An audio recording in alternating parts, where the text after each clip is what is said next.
Akhir-akhir ini banyak masyarakat yang merasakan sakit atau demam sehingga masyarakat diminta untuk selalu waspada diri terlebih tren demam atau sakit ini tidak mengenal usia dan tempat dengan cara tingkatkan imun dan perketat penggunaan prokes.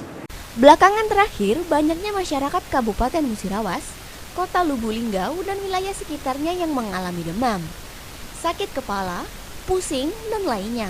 Tak sedikit bahkan yang mengarah pada gejala tanda-tanda pasien COVID-19. Mulai dari hilangnya penciuman, perasa, dan pegal-pegal.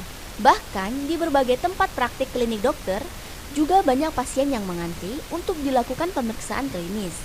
Terkait dengan fenomena yang belakangan senter terjadi di kalangan masyarakat ini, banyak yang mengaitkannya dengan kondisi perubahan cuaca dan ada yang mengatakan gejala COVID-19. Terlebih, dengan banyaknya kasus kematian perharinya. Kabid Pencegahan dan Pengendalian Penyakit Dinas Kesehatan Kabupaten Musirawas, Edward Zuliar mengatakan, pentingnya bagi masyarakat untuk mengetahuinya dirinya bergejala atau curiga akan dirinya yang merasa demam atau terpapar gejala virus COVID-19. Dan untuk masyarakat pasti dapat merasakannya. Dan ketika ia demam, segeralah lakukan pengujian pada petugas untuk mengetahui kondisi klinis positif atau tidaknya. Perkembangan kasus COVID terus masih tinggi, jadi rata-rata kita bisa di atas 50 per hari kasus COVID. Dan juga ada tren untuk meninggal juga cukup ada tinggi, ya lumayan ya, istilahnya ada 1 atau 2 bahkan pernah 3 kasus per hari. Nah di sini pentingnya adalah diharapkan kepada masyarakat yang pertama yaitu tadi ketika dia sudah bergejala atau memiliki curiga lah, pasti masyarakat sekarang bisa mencurigai ketika dirinya terpapar atau tidak. Yang pasti ketika dia demam. Nah ketika dia demam itu segeralah untuk melaporkan ke petugas kesehatan untuk dilakukan penguji benar positif atau negatif dia terkonfirmasi COVID.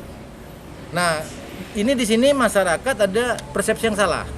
Ketika dia dinyatakan positif oleh petugas kesehatan, dia takut untuk diisolasi. Padahal isolasi itu gunanya untuk dirinya dan keluarga terdekatnya. Nah, jadi persepsi itu untuk segera dihilangkan. Karena apabila kita yang terinfeksi ini tidak tahu apakah kita terinfeksi atau tidak tahu kondisi kita bisa dengan ini tidak menjaga protokol kesehatan dengan anak kita, dengan ibu kita, apalagi orang-orang tua yang sudah rentan. Jadi tujuan dari isolasi ini adalah bagaimana sedini mungkin virus yang ada dalam tubuh seseorang yang dinyatakan positif ini itu bisa dijaga untuk tidak menularkan. Nah, jadi jangan berpersepsi takut diisolasi, nggak ada. Isolasi itu pengertiannya adalah membatasi diri selama masa isolasi, yaitu masa 10 hari atau 14 hari perpanjang itu memastikan. Tapi ketika dia sudah dinyatakan negatif melalui swab atau melalui pemeriksaan PCR dan antigen itu ya tidak perlu diisolasi lagi. Reza Meldalianti, Silamari TV melaporkan.